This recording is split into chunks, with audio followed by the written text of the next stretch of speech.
Bonjour à tous et bienvenue à Catch Club. On se retrouve pour la deuxième vidéo du jour. En effet, je vous ai posté une interview très rare de The Undertaker hors personnage ce matin. Et ce soir, c'est un flash spécial concernant le show WWE Crown Jewel qui doit avoir lieu en Arabie Saoudite le 2 novembre prochain. L'événement est remis en question actuellement à cause d'un incident majeur qui est en train de créer un conflit international entre les États-Unis et l'Arabie Saoudite. Pour info, je travaille sur le top 10 dont je vous parlais ces derniers jours, mais à cause de mes bugs d'ordinateur, il aura quelques jours de retard. Et d'ailleurs, en exclu, le sujet de ce nouveau top 10 sera le top 10 des interventions de fans au cours d'un match, quand les fans ont essayé d'intervenir pour agresser un catcheur et qu'ils l'ont bien regretté par la suite. Donc un peu de patience, ça arrive. Allez, c'est parti pour le flash spécial Crown Jewel. Pour rappel, pour ceux qui ne sont pas au courant, la WWE a signé un contrat de 10 ans avec le gouvernement saoudien afin de produire des shows en Arabie Saoudite. Le premier show, WWE Greatest Royal Rumble, a eu lieu le 26 avril. Et on peut dire que c'est un contrat très lucratif pour la WWE car elle aurait touché 50 millions de dollars pour ce show uniquement. Mais la WWE a reçu beaucoup de critiques suite à cet accord avec l'Arabie Saoudite, car la fédération met en avant le fait d'être en pleine révolution féminine, et pourtant ils ont accepté le fait d'amener aucune catcheuse en Arabie Saoudite, car le gouvernement ne souhaite pas que les femmes luttent devant les Saoudiens.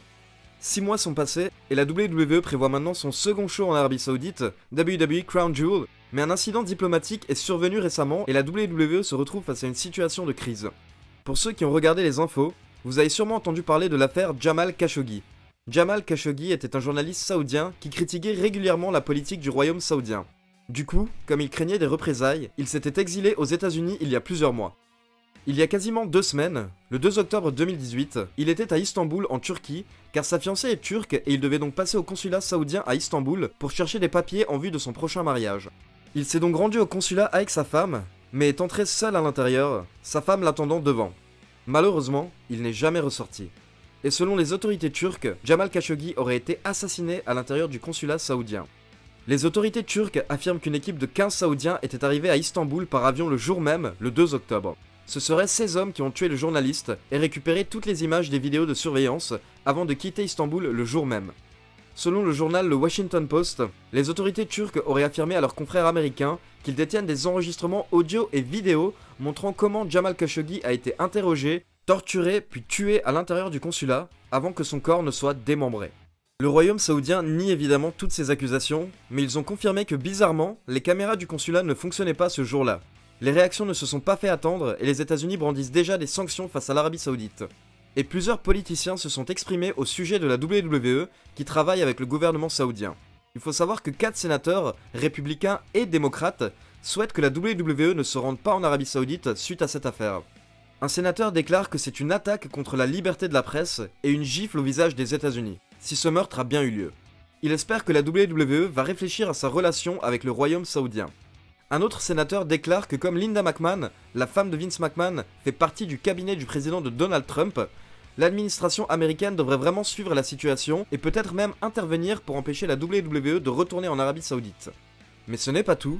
À part les politiciens, les catcheurs eux-mêmes feraient pression actuellement sur les dirigeants de la WWE afin de ne pas retourner en Arabie Saoudite pour le moment. Plusieurs lutteurs auraient fait part de leur mécontentement à Vince et Triple H. La WWE a été contactée sur le sujet et elle a seulement répondu en une phrase « Nous suivons la situation de près ». Mais d'après plusieurs journalistes, la WWE serait en train de préparer des plans de secours si le show devait être annulé. La première hypothèse serait que le show soit annulé et que les matchs prévus pour Crown Jewel aient finalement lieu lors de WWE Survivor Series le 18 novembre prochain. La deuxième hypothèse serait de déplacer le show à Manchester en Angleterre. Mais pour le moment, selon les journalistes de PW Insider, la WWE ferait comme si de rien n'était et avancerait dans l'organisation et la mise en place de WWE Crown Jewel en Arabie Saoudite comme prévu. Mais il reste 3 semaines avant le show et la situation pourrait évoluer d'ici là. Si le meurtre du journaliste est confirmé, nous ne devrions pas avoir de show en Arabie Saoudite avant un long moment. Voilà, c'est tout pour ce flash spécial. Que pensez-vous de cette incroyable affaire qui concerne le gouvernement saoudien? Laissez votre avis dans les commentaires. Et comme d'habitude, n'oubliez pas de liker la vidéo. Ciao tout le monde!